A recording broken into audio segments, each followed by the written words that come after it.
NFL Week 3. Thanks so much for hanging out with us here on NFL Betting Blitz. I am Gino Bacola alongside Erik from ETOF21 Sports. Starting today, we'll be having some giveaways some of these weeks, and we are going to be giving away a free $50 bet on the Sunday night football game tonight. You'll be able to pick which side you want to bet on or the total, so you'll have a chance to win $50 back for nothing just by picking which side or the total you want on tonight's game. In order to qualify right now, before you do anything, head on over to Erik's YouTube channel. So if you're watching this on my YouTube channel, make sure to head over to the ETOF21 Sports YouTube channel, and you want to subscribe there. And then in the comments section, all you have to do is just tell us who your favorite NFL team is. Tell us who you root for. That's basically the way that you enter. You subscribe, you put up a comment, that's your entry. And then after we're done, so at about noon, 12:10 or so, in like an hour, we'll go through the comments, however many there are. We'll pick one random out, and then Erik will give that person a chance to get a free little $50 win bet. Hey, that's the best way to build your ROI, right? You know, when you lose, it's not coming back the other way. Freeze free. Yeah. So do us a favor if you can. Subscribe to Erik's channel. Comment. Let us know who your favorite NFL team is. Throw a like up on that video. Next week, we'll have something to try to get people to come over to my channel and subscribe on that one. So thank you so much for hanging out with us here for NFL Week 3. Since the playoffs expanded to 14 teams back in 2020, only 6.25% of teams, 2 out of 32, have come back from an 0-2 start to make the playoffs. The Texans did it last year. There would be a lot of teams in that position this year, like the Ravens, Bengals, Broncos, Rams, Titans, Giants, Panthers, Colts, Jags, all looking to get their first win. We saw on Thursday night the Jets beat up on the Patriots, but prior to that, the big dogs, Erik, have been doing really well. I think NFL underdogs of 6+ points in the vicinity of like 8-1 ATS through the first couple weeks, covering by quite a bit. Let's dive into the slate today as we look over at Bet Online. Steelers -2.5 over the Chargers. We've been hearing a lot about this game as far as who's going to be playing, what the the possibility is for Justin Herbert. It looks like Justin Herbert is going to try to give it a go. Is that what I'm hearing? It depends how he feels. He's going to warm up, right? Yeah. He's going to try to give it a go the new Steeler way. Give it a go. See how you feel. So we'll be monitoring that because right now it's 11:20, and a lot of times the active inactives come out at about 11:30. So in the next 10 to 15 minutes, as we're talking, we may get some for sure's on some of this. We'll absolutely let you know. Shout out to Sports Facts checking in. Big fan of the Broncos. We got a Packers fan over here as well. Thanks so much to you. Make sure you're subscribed to Erik's channel because that's how we're going to pick one of the winners later on. We'll check if you've commented, and then we'll go through and we will contact you, and you'll be able to pick who you want for Sunday night football. Erik, let's get into this game a little bit. I mean, it's sort of difficult to talk about it right now, though, not knowing more from Herbert. At this number, 2.5, do you think this is a non-Herbert number? I think this is a non-Herbert number. Tomlin, 57%. His games go under 57% of the time. 47% against the favorite. This is just whatever quarterback doesn't mess up, the team's going to win. Both these teams are scout defensively. Yep. Fields, maybe he can get some rushing upside. I still don't understand why Patterson is touching the ball. To me, if you're going to play DFS and you're looking for a pay-up option in defense, you play one of these defenses. But I would stay away from the Steelers playmakers, and I'd also stay away from the Chargers because of the uncertainty of who's at the quarterback position. Yeah, this one's got to be a real just stay away from me right now. So many games on the board where we have strong opinions. This one we just don't know enough about right now. So I'm going to move to the next game, Erik. Bears at the Colts. 2 young quarterbacks in this game trying to establish themselves. Colts are 1.5 point favorite. You've got Richardson, who has just struggled a little bit throwing the ball down the field. We know what an athlete he is. The key for this Colts team, they're not running a lot of plays, and they're allowing a lot of plays on the opposite end. Their defense has been really disappointing. That's the thing with the Colts. Like, Richardson being up and down, that's not a surprise. He's a young quarterback. He hasn't even started 10 games. So and his skill set was always that of a guy who's an inconsistent thrower. He's got a high ceiling, but he's not on the down to down, someone who's going to be very, very accurate. Now, for the Bears with Caleb, I think it's the same for both of these guys, Erik. Like, I'm not shocked by how we've seen them play so far.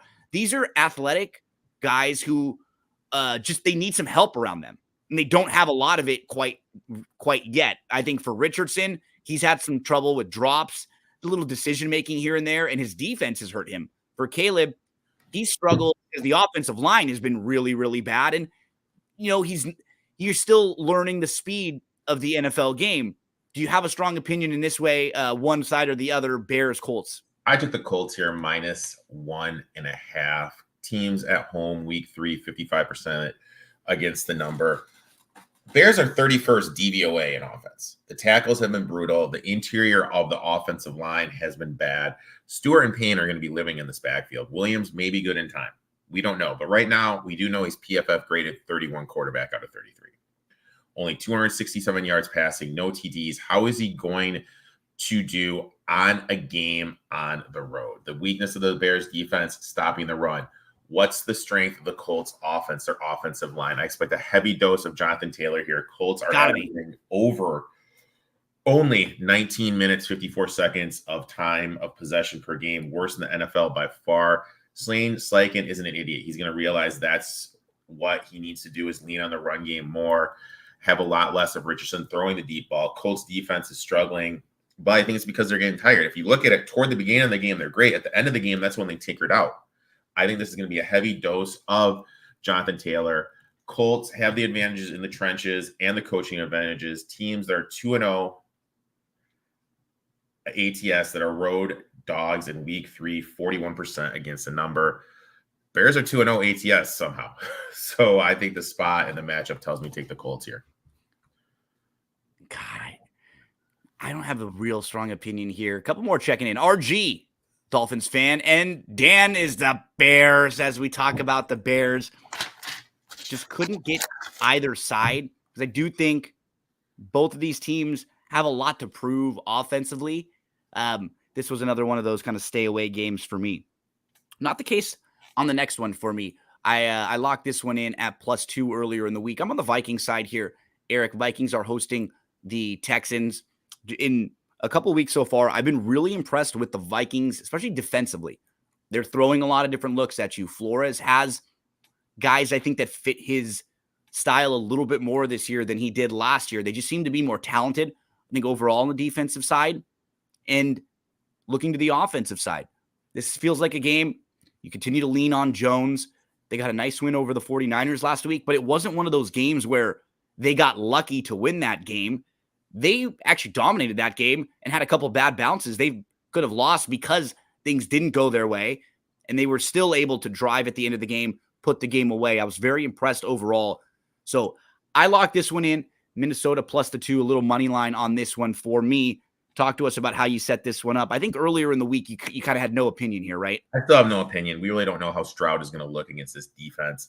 Historically has struggled on the road. Vikings secondary, are they going to keep up with Stephon Diggs? Who's going to win the battle of the trenches? Like, honestly, we don't know what that's going to look like. Is the offensive line of the Vikings going to be able to handle Anderson and Hunter? What's going on with the Jefferson defense? When is Sam Darnold going to go back to being Sam Darnold? If I were to bet this game, I would bet Stephon Diggs. I would bet his receiving prop over. Revenge game. They wouldn't pay him. So I would look to do that. I know I do have him going in a DFS, and the psychology of DFS. I've gotten a lot of DFS questions. What to do with Cam Akers? If you're playing a cash game, everyone and their aunt's going to have Cam Akers. So you just want to have him.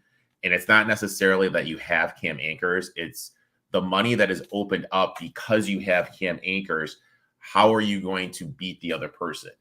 So you just do Cam Akers. He's going to be 70% owned. And then you got to zig a little bit. And then you just got to zig a little bit when you pay up. Yeah. In the tournaments, the Millionaire Makers or the play action, whatever it's called, that is when you'd want to differ from Cam Akers. Yeah, don't even use him.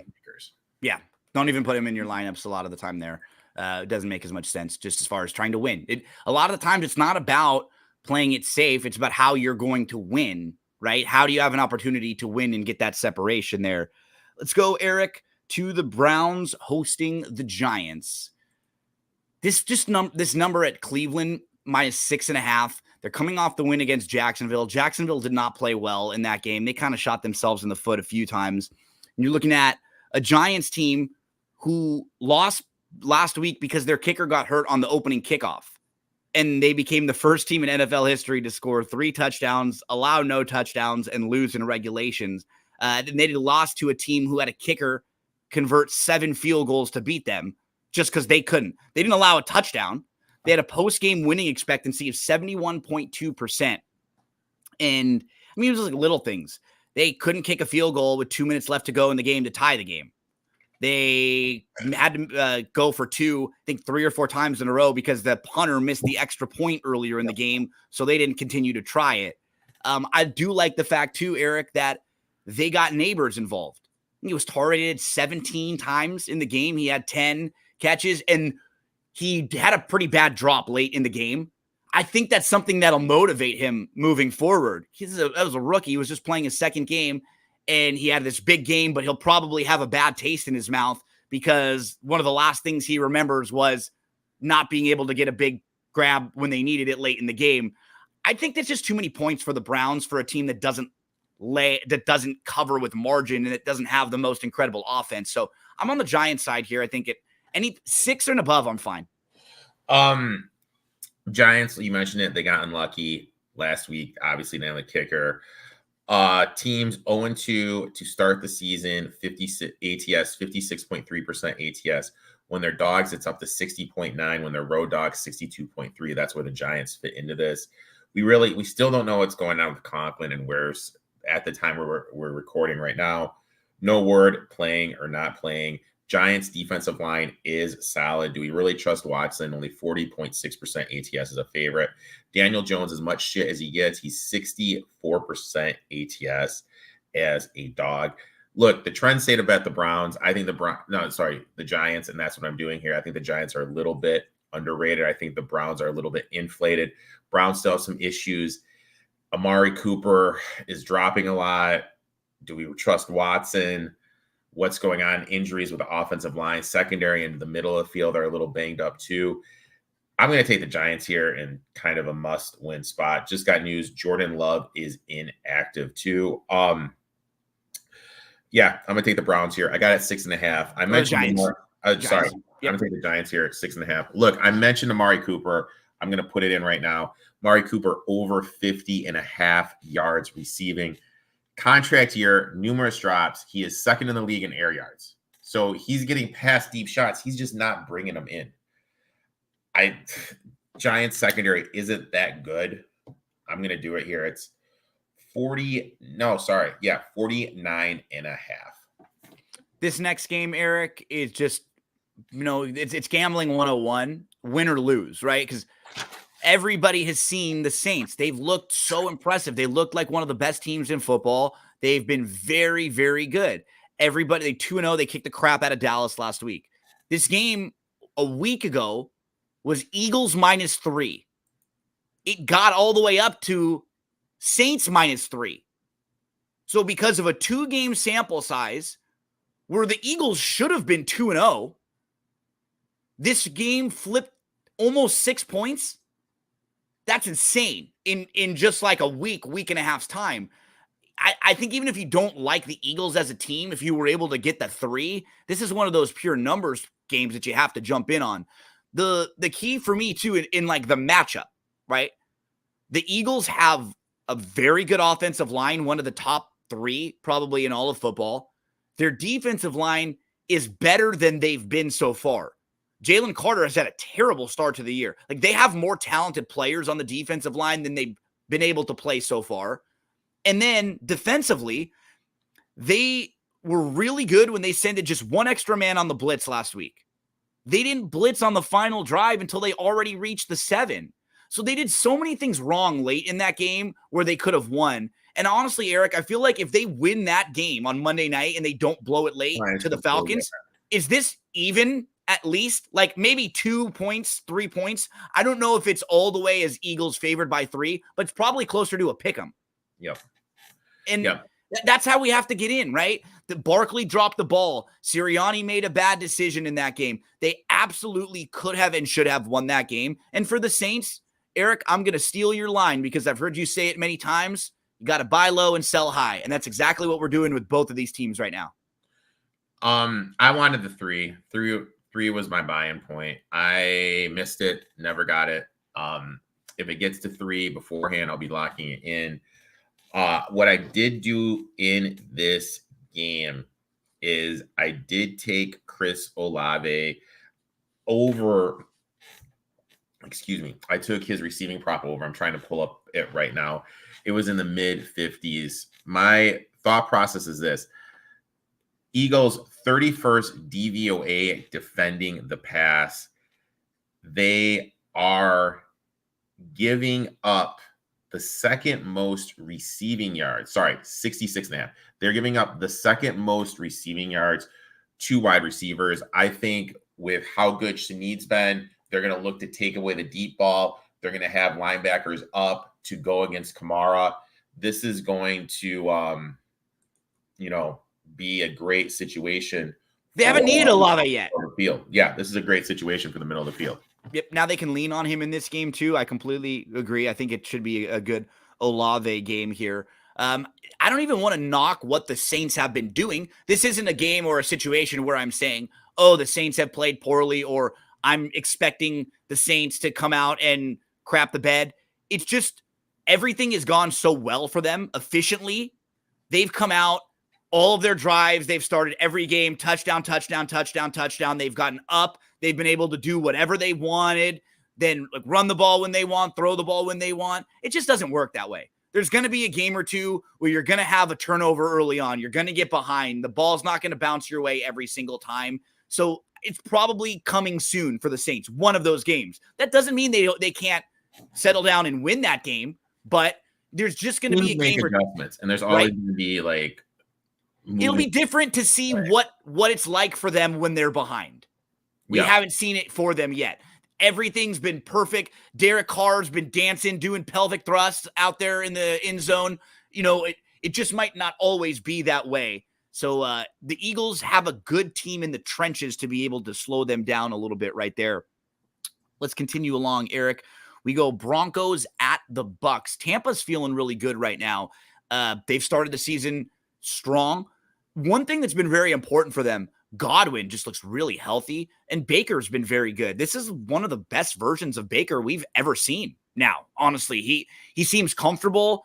He seems like he's found a home, and I'm sure the Browns look over and wonder, gosh, we could have had maybe this version of Baker Mayfield and not had to give up all those draft picks and pay all that guaranteed money to a guy who hasn't been as good. But that's another conversation, right? Like, if he didn't get to McVay, would this be him? Yeah, no, you wonder. And that's the thing, like for Baker, he had stops along the way. He had to go to Carolina. He had to go to the Rams. Those are things that maybe they humble you a little bit, right? They mature you a little bit. Maybe you learn one or two things from watching. Remember, he was playing defensive line on the practice squad. Yeah.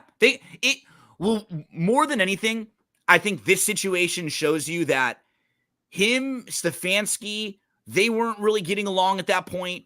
Baker, he was drafted to be the franchise savior. And he kind of was. Like, he took them to a playoff game for a team that hadn't been there. But after that, there was some maturity issues. He did get hurt a couple times. That wasn't his fault. He actually tried to play through it. That probably was the team's fault for kind of pushing him through the injury and not having him sit out during those times. And when you're drafted to be the franchise guy, it's way different, right? There's like this energy with that franchise and that team that there's this like overlying thing over your head always that you got to be the guy. And when you go somewhere else, sometimes you just get that fresh start.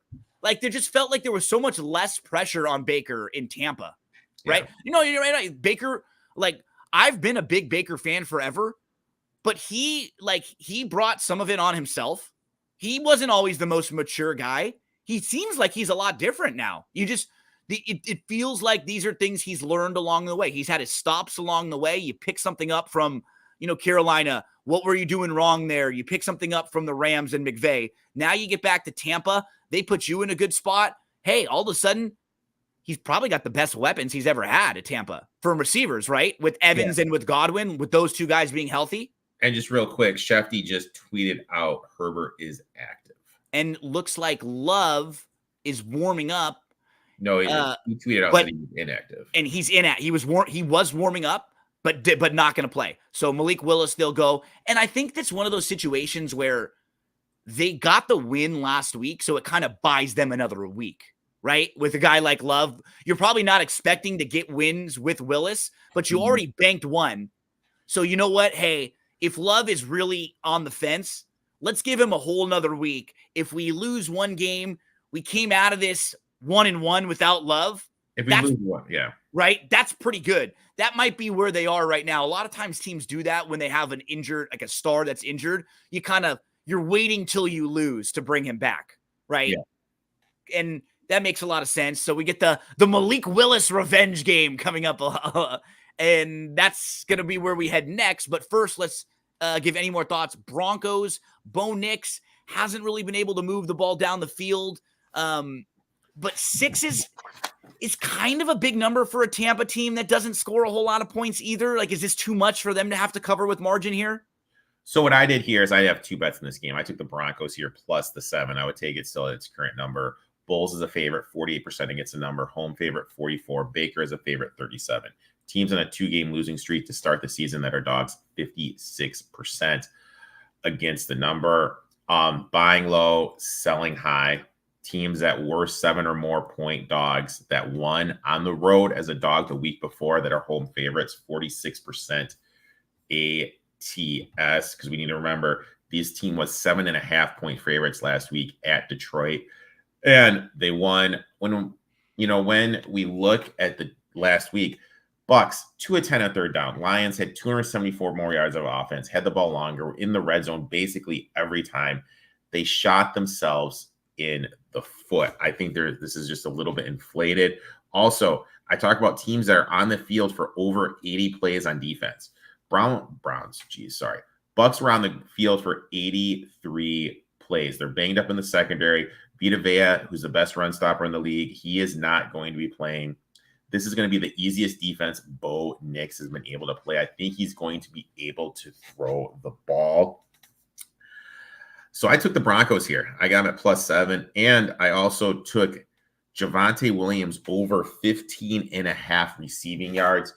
He's second in the team on targets, third in the team in receptions. And the Bucks have given up the most yards to opposing running backs in the passing game.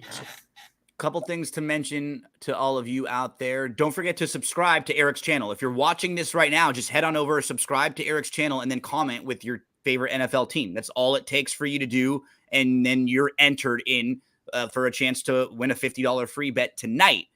We also have a big weekend coming up next weekend at Santa Anita on Saturday, September the 28th. It is the California Crown race. It's going to be a massive day. I mean, they have pick 4s, pick 5s, all stakes pick 4s, all stakes pick 5s, wagers from Saturday to Sunday. There's a handicapping contest that costs $6,000 to enter that has huge prizes, and it's going to be a massive day on Saturday. If you're someone who likes to bet the races, if you're watching this show and you like to play tournaments, head to expressbet.com and check out all the different tournament options they have. Big Saturday. I'll be out there live next weekend at Santa Anita. Erik, my friend, we get to the Packers at the Titans. So we just discussed this is a Malik Willis number. Last week he started for the Packers, and last week LaFleur, I will give a ton of credit. He did exactly what you're supposed to do when you have a backup quarterback starting for a game. You put him in a spot to succeed. You make things easy for him. You give him easy looks, easy reads. You have a lot of different looks ready to run the ball. I think they had 6 different guys carry the ball. Problem is with something like that, it's not always sustainable for 3 weeks, 4 weeks, a full season. That's the type of thing that you can kind of sneak up on someone for a week or two. But it's a little bit harder when now going into this game, they really know you can't throw the ball. And I'm sure Tennessee is going to make them try to throw the ball and stack the box. Could you get to Green Bay here with the 3? I got Tennessee. I got it. Tennessee, when it was at 2.5. Teams that are 0-2 ATS to start the season, 56.3% ATS. Titans, most unluckiest team in the league. Look, they're 0-2 ATS. They should be 2-0. Backup quarterbacks getting their first start, great against the number. Second start, not so great. Tennessee's defensive line is legit. They're going to make Willis's life hell back there. They are top 10 DVOA defensively. I don't think Jacobs is going to be able to run the ball. When Jacobs can't run the ball, that's going to put more pressure on Willis to make plays. Packers 16th DVOA versus the run, but they allow 142 yards per game. I think that Pollard, who's running behind a good offensive line, I think he's a sneaky DFS play. I threw him in today. Yeah. In line for a great game. They couldn't stop the run last week against Taylor. I think both the teams coming out of that game, the Packers and the Colts, had a really tough time stopping the run last week. And I just feel that with how Levis has been and the stuff that's going on behind the scenes, they're not going to let him throw the ball that much. Coach has been a little frustrated with some of the plays that Levis has made. I mean, and this is different when we talk about Levis versus, like, unfortunately, the next game we'll mention Bryce Young, who's benched. Levis, you at least see the positives with him. Like, Levis will make a big play and he'll make a big throw, and it'll be like a Josh Allen kind of awesome play, and then, oh crap, what did he do? But man, so like you can understand with a guy like Levis, the ceiling versus the floor. Guys like Bryce Young, we haven't really seen the ceiling even from. If Levis can just clean up real quick. Yeah. LaFleur had him for what, 19 days? Yeah. What does that say about Bryce Young? I know.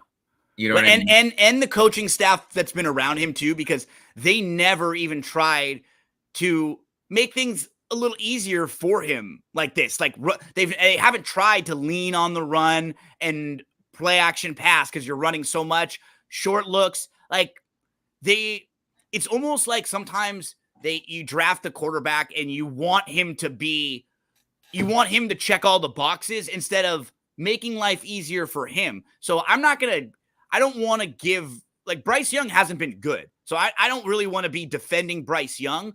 I just think that the coaching staff around him has also been really piss poor. Like, they have not put him or any of the other players in positions really to succeed all that much. So it's one of those things like we were just talking about with Baker, where Baker had a lot more success in Cleveland, but like Bryce, I don't know if he'll ever be a quarterback in this league, but it sure doesn't feel like if he ever is going to be, it will be in Carolina. I wouldn't trade for Bryce Young. No, me neither. I mean, I'm not giving anything up for him at all. What did you think as a Rams fan of the Chase Daniels trade that he was hyping up on social media, where the Rams would trade, like, basically in the nutshell, Panthers would get picks, Dolphins would get Stafford. Or the Dolphins, it was Tua. Yeah, Panthers. It was Dolphins, right? No. It was a three-teamer? It was a three-teamer with the Panthers, Dolphins, and your Rams. Rams would get Young, Dolphins would get Stafford, Panthers would just get picks. Yeah, I mean, no, thank you. No, thank you. No, thank you there. I saw something that makes zero sense to me. Like, why? Why? Why would you want Bryce Young? The only way you would right now, you would take Bryce Young if you were on a good team who already had a starting quarterback and you literally were he was just gonna be your backup guy. Maybe not even your backup. See, like, that's the thing. Like, he needs to have another maybe year of like development in a new system, figure that out, and then start over. It's hard because he doesn't have the size, and you look around right now, and why would you rather go get him then you could draft your own guy and work with them. It's a bummer. It is on all sides. Today's Andy Dalton day, though. Do we play the Panthers at plus 5.5? I mean, I just remember the game that Andy Dalton started last year. They moved the ball. They looked so much more competent. I actually threw in Thielen in a couple DFS lineups today. I wouldn't be shocked if he gets a little bit of attention from Dalton. Thielen was kind of a little squeaky wheel last week. In the game, he was kind of making some faces. But then after the game, he did the vet thing and talked about how Bryce isn't doing anything wrong. It's our fault. It's the offense altogether. So he wasn't out there saying, throw me the damn ball. But he was being very respectful, and you could see his frustration. He's just a pro. He's not really going to throw guys under the bus that much. Well, I think he had like 11 catches or 11 targets. Oh, man, he was awesome when Dalton was there. Now, look, the Raiders still fit in the same thing of the thing I mentioned with the Bucs, a team that one is a big dog coming back. So I definitely like them there. They played overtime too, right? Yeah. Backup QBs, 45, 40, and 2 ATS. Since 2021. That's the red rocket right there. Teams 0-2 ATS. This is the same thing that a road dog, 62.3% ATS. Letdown spots for the Raiders after the win. Who's Gardner Minshew to lay this big of a number? Dalton, 56% against the number. And this kind of goes back to my veteran quarterback theory. He's good for 3 scores. They're going to score 3 times here. Is it 3 touchdowns, 3 field goals, a mixture of what? Veteran quarterbacks aren't going to throw the ball over. And the thing is now with everything he's able to do, now this is going to create running lanes for Miles Sanders, Chuba Hubbard and company. Deontay Johnson is a factor. Adam Thielen is a factor. Jonathan Mingo, who some were comparing to the next DK Metcalf, he's a factor. This is just going to open up the whole entire offense. I really like the Panthers here. I took them. I think I got them at plus 5.5. Anything as a dog price, just a complete buy on this team right now. And I'm not going to lie. Like, I'm going to do a money round robin parlay of the Giants, Broncos, and the Panthers. I think 2 of the 3 of them win today. We go to the Dolphins at the Seahawks. Skylar Thompson starting for the Dolphins. Seattle is a 4-point favorite in this one. They're trying to get to 3-0. It's kind of funny. You look, sometimes there's always teams like this early in the season. You sort of look at their schedule. They played the Broncos. They played the Patriots. And now they're going to play a Dolphins team without Tua. So they could very easily be a 3-0 team. They're going to look over. And the Rams could be 0-3. The 49ers could be 1-2. And the Seahawks could be sitting in a really nice spot. Now, all that being said, do you like them covering the number of 4? Do you play Skylar Thompson in here, or is this just a stay away for you? Stay away. Line opened up at 6.5. It's dipped all the way 2 points. Can Thompson get the ball to Hill and Waddle? We don't know. Seahawks, 5th DVOA defensively, but they played the Broncos and the Pats. Seahawks finally figured out, hey, we have DK Metcalf. Let's just give the ball to DK. Dolphins defensive line versus Seattle's offensive line. What is that going to look like? Look, I know everyone's making a big deal about Tua not being there, but I think Armstead's the big guy. If Armstead's not there, this offensive line is cooked. Smith, 38.5% ATS. Yeah, Seattle might be a team that we have to just keep an eye on, Erik, for when they play a better offense. Because so far, what you just hit on, they played Bo Nix and Denver. They played the Patriots, and then they caught a Miami team without Tua. So their defense coming out of this week is probably going to be really good. It's probably going to be one of the better defenses.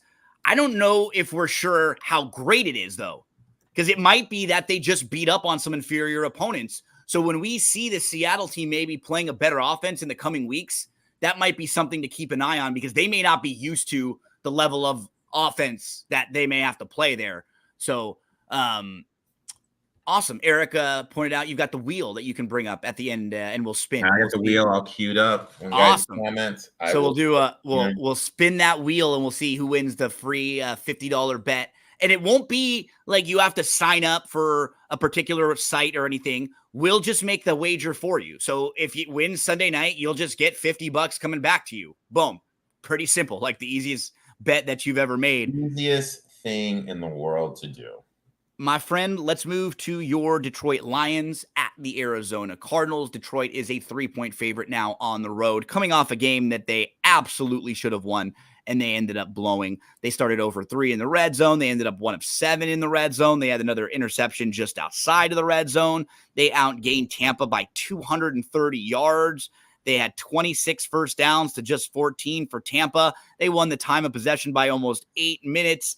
They ended up losing the game there. They botched a couple drives. They had 2 turnovers. Goss missed some throws. They had some penalties.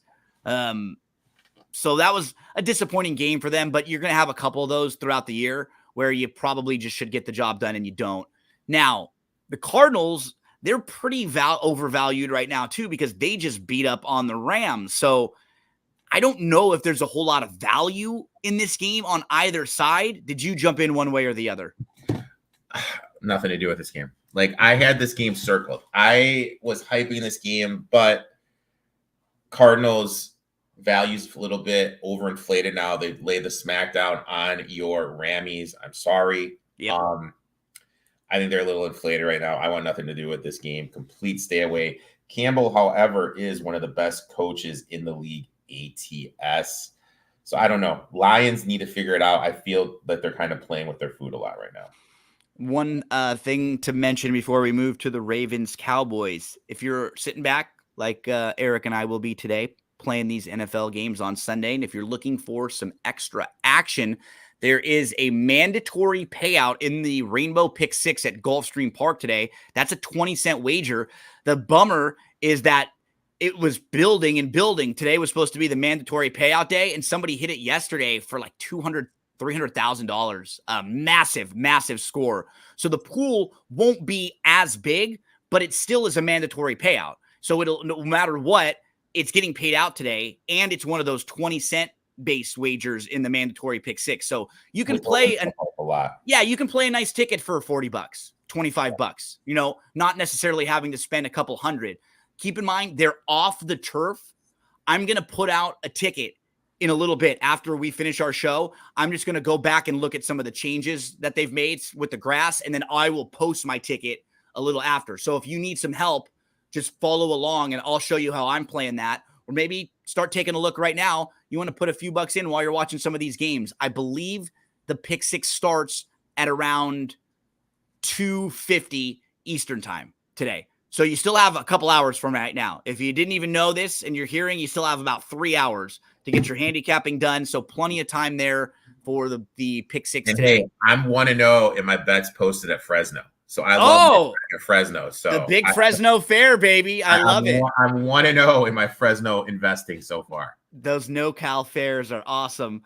Let's do it over at Dallas. Baltimore Ravens are a slight favorite heading to Dallas. I know I'm watching and listening to some other shows. They were kind of dubbing this the somebody's the real need to win this week game. Like if you don't win this game, you're going to be in serious trouble. Baltimore does not want to begin 0-3. Dallas does not want to start 1-2 and having lost a couple games at home. Dallas in the last few years in these types of games, these are the games where they've been punched though, and they haven't really been able to step up. I'm hemming and hawing a little bit. Like, I think Baltimore's the better team. I think it's the better spot for Dallas.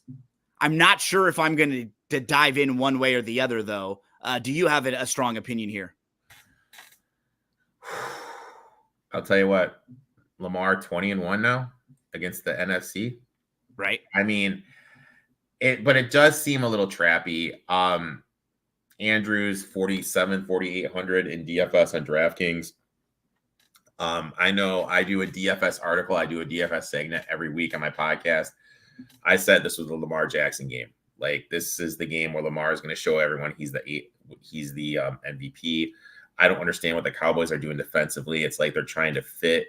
They have a bunch of square pieces and they're trying to fit them in the round hole. Yeah. Zimmer, the way he's playing defense, makes zero sense to me. Not Dak. CD wasn't practicing this week. So I don't know. This is just a pure stay away. I want nothing to do with this game and just hope Lamar puts up some insane numbers. We move next to the 49ers at the Rams. This is the Who is Healthy Bowl of the week. The 49ers are a 6.5-point favorite on the road. Looks like no Kittle, no Debo, no McCaffrey for the 49ers. But for the Rams, they're missing their entire offensive line. They've had at least 3 injured players so far on the offensive line through a couple weeks. And some of the backups, they're going to be without Kupp. They're going to be without Puka. So, I mean, all of the top skilled players in this game are out. I did it, dude. You went to the Rammies. You got a little dirty. I gave this one out on my show. I got it at 7.5. What is it now? 6.5? Yeah. I'd still play it there. Me too. I wouldn't want to go lower than 6, but I'd still be okay here and probably at 6. Teams on a 2-game losing streak to start the season are 56% ATS. 2-game losing streak at home, 56% against the number. Teams on a 2-game losing streak that are dogs, 58%. Home dogs, 59%. And then I've mentioned this thread a lot. Teams 0-2 game 3 that are dogs, 61% against the number. Situational spot, it says to take the Rams. Shanahan, 44% ATS as a road favorite. Debo is out, and we just kind of look at the numbers last year. Niners offense really struggles without him. With him, 31.4 points. Without him, dips all the way down to 17. First downs a game go from 23.2 to 19. Yards per game go from 426.1 all the way down to 333.3. Passing yards, 275.9 down to 238. Even the rushing yards, 150 go all the way down to 95. As much as everyone wants to say Kittle, who's also out, CMC, who's also out, and Ayuk, the offense is Debo. And without Debo, they struggle. And I kind of feel we need to start worrying about this Niners defense. Last year, they allowed 18.8 points per game. Look, I know they've played the Vikings and Jets, who are doing well, but they're not really offensive powerhouses, and they're averaging 21 points a game. You take out Bosa and Warner, and everyone in the defense has kind of been brutal per PFF. They're allowing 10 more rushing yards per game compared to last season. They're coming off a game where they allowed 146 yards to the Vikings. And O'Connell is basically running the McVay system. But the thing that O'Connell does that McVay doesn't is he uses the pass to set up the run. So McVay is even going to be running more than O'Connell just because of the concept factor. Now you factor in no Kupp, no Nakua. This is going to be a heavy dose of Kyron Williams. In DFS, I think he's a great play. I think at the end of the year, the Niners will be a team that could win it all if they get healthy. But right now, they have no Debo, and I say it all the time. Buying low, selling high. Teams coming off a 30-point loss or more, 59% ATS. I'm going to take the Rams here. The Kansas City Chiefs head to the Atlanta Falcons. This game confuses me a little bit because it was 3.5. I missed it there. If I liked the Falcons, I probably would have wanted to get it at the 3.5. I feel like this is the Falcons spot. Why I'm a little concerned is that the Falcons just kind of got a very lucky ending of that game on Monday Night Football. They very easily could and should be 0-2 and staring 0-3 in the face right here. So you have a short week now, and you have to come back and play a Chiefs team that, to be honest, they've won their 2 games. They didn't really look very good, especially in their most recent game. Like Kelsey didn't look great. Mahomes didn't look great. They found a way to win. I mean, I'm not laying the 3 with the Chiefs. I just don't think I can get there with the Falcons because of the way the Falcons got their game last week. I don't know if they're going to be able to come back on the short week and play as well. I mean, Cousins really didn't play well for a lot of that game. He had the one drive, and that all ended up being because Philly gave them the opportunity to get that drive. So I'm just going to stay away from this one, Erik. Did you jump in on the Falcons? I'm going to see how the number moves just because I feel like everyone and their aunt's going to have this tied in to the Falcons. Yep. And I could see this not tied in to the Chiefs, excuse me. I think we're going to see this number increase. So I'm going to wait See if it gets to 4. If not, I'll probably play the 3.5. I'm also going to look at Bijan Robinson. His receiving yard over, it's 25.5 right now. Chiefs do struggle defending the running back in the passing game, and he is their second leading receiver. Last chance for all of you out there. If you're watching, stop what you're doing real quick. Head on over to Erik's YouTube channel, the ETOF21 Sports. Subscribe and throw a comment in. There's no right or wrong answer with the comment. All you have to do is just let us know, what team do you root for? Who are you a fan of? We've heard from Sports Facts and NA86 and RG and Dan, Unstable One. We've also heard from some guy. So XFL Jim chiming in. Always love the Dolphins and defend Tua from the evil mainstream media of people like Erik. I know, Erik, you mainstream media. You're on those yelling shows. You and Skip Bayless and Stephen A. Smith all the time screaming and yelling. Shout out to Jim. Hope you have a fantastic Sunday, Jimmy. Thanks so much for hanging out with us here. Jags, Bills. We got a double dose of Monday Night Football this week, Erik. There's a couple times this year, I think, where they have the 2 Monday night games happening. Bills 5-point favorite over the Jags here. This is a huge game for Jacksonville. Jacksonville does not want to go to 0-3. Jacksonville is a lot like the Titans, right? They could very easily be 2-0. Yeah. They blew that week 1 game to Miami when they were up and Etienne fumbled. And then last week, I believe they had the ball first down and goal on the 2-yard line twice. And both of those times they had to kick field goals. Yeah. Right there. Boom. That's the difference in the game. Instead of 14, you score 6. There's an 8-point difference in a game. You lose by 5. Boom. Yeah. That's it right there. Jacksonville hasn't been bad. They've just been a little sloppy and poorly coached. Like on the down to down, they've been pretty solid when you're looking at the advanced metrics. I feel like this is a game for them to at least keep it close. I'd probably be on the Jag side more than anything. I would not be laying it with the Bills. Is this a play for you in any way? I took the Jags here. I got them at plus 5.5. Bills 2-0. Face the Cards. Cards should have won that game. Tua got hurt in game 2. Teams 2-0 week 3 are 46% ATS. Jags, like you mentioned, the must win. So this runs into those 0-2 trends I've been talking about. The Jags defense run a pass funnel type system. It forces the team to beat you with the pass. They're not going to allow you to beat you with the run.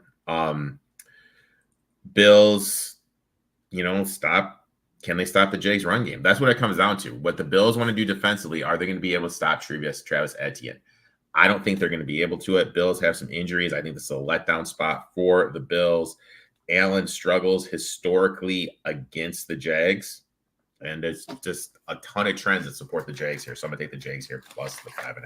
Erik and I on the Jag side.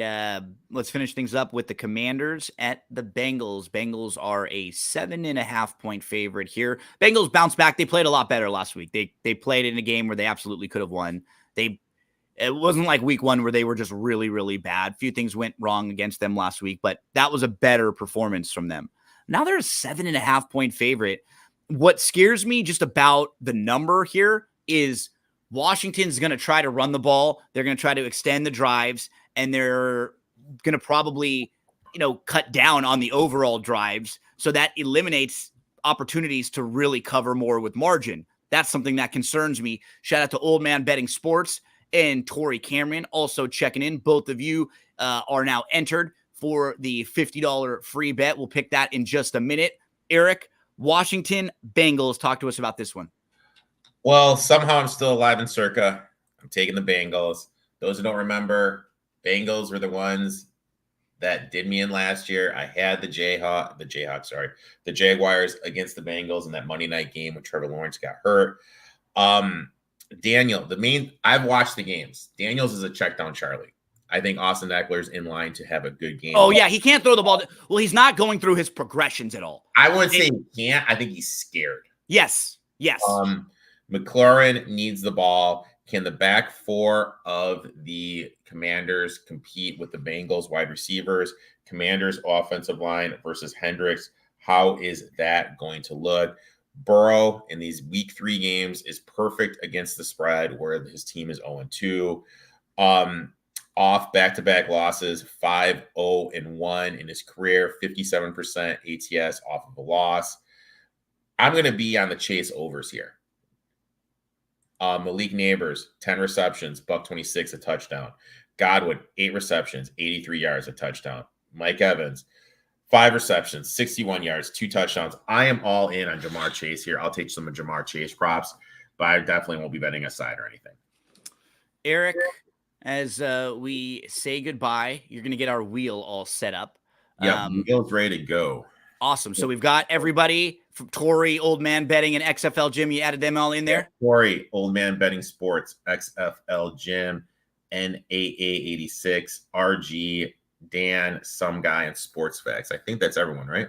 Yep. Yeah, everybody's in there. So awesome. Thanks all of you guys for hanging out. And hey, all of you who are on this, just make sure next week we should see all of your same names over on my YouTube channel. Subscribe, comment, and then you guys will all be in.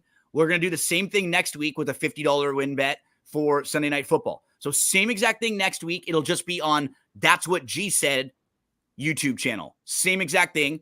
And we'll do our best each week to, start having little different promotions for all of you out there. We want to give some money away to some of you. Eric, you ready for the spin, my friend? Big spin. Are you ready? Let's do it. Let's see who's going to get the win. The spin. They spin in and they spin in and they spin in and they spin in. Where it stops, nobody knows. Some guy. Okay. So shout out to some guy who is a Giants fan. Shout out to some guy. Do you know some guy, Eric? I know some guy. I don't think I know this guy. Some guy. So this commented, let's go. Awesome.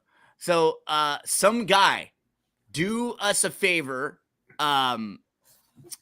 We're gonna reach out. We're gonna contact you. So I'm gonna send you we'll send you a message because you commented on what where how email, right? Or how to contact him. So Eric, he follows you. Why don't you Perfect. Okay. Awesome. Some guy. Perfect. I'm gonna post that right now that some guy won. So I'll make sure we interact on social media. We'll talk on Twitter, and perfect. I'll make sure we send a DM and you can let me know. Do you know some guy? I can ask you right now. Do you know for tonight, Sunday Night Football, Chiefs, Falcons? If you want to make your wager right now, Chiefs -3, Falcons +3, or you could go over 46.5, under 46.5. Do you want to make your wager now, or do you want to wait a little bit? You can do it today at any point in the next couple hours. But if you know right now and you want to lock in those numbers, we can do it for you. So some guy, if you're listening and you want any of those numbers, let me know. We can give you Falcons +3, Chiefs -3, or the over under in that right now. If not, let me know in the next couple hours. But you and I will go back and forth. Said I'd rather wait a few minutes. No problem. No pressure at all. Just figure out what you want to do. Take your time. Handicap that wager. Eric, for all of the folks out there that are going to be looking at that Pick 6 carryover today, make sure shop.drf.com. That's where you want to head. Daily racing form for anything you need. Past performances, clocker reports, all the help there. Anything else on your mind before we finish up here today, buddy? Hopefully it's a good day of football. Let's wish you all the best of luck. To all of you that were hanging out with us, we appreciate you jumping in the chat. Thank you to Tori, Old Man Betting Sports, XFL Jim, Sports Facts, Some Guy, Dan with the Bears, RG, NAA86, and Sports Facts. We hope you all have a fantastic Sunday, and we'll see you right back here next week on NFL Betting Blitz.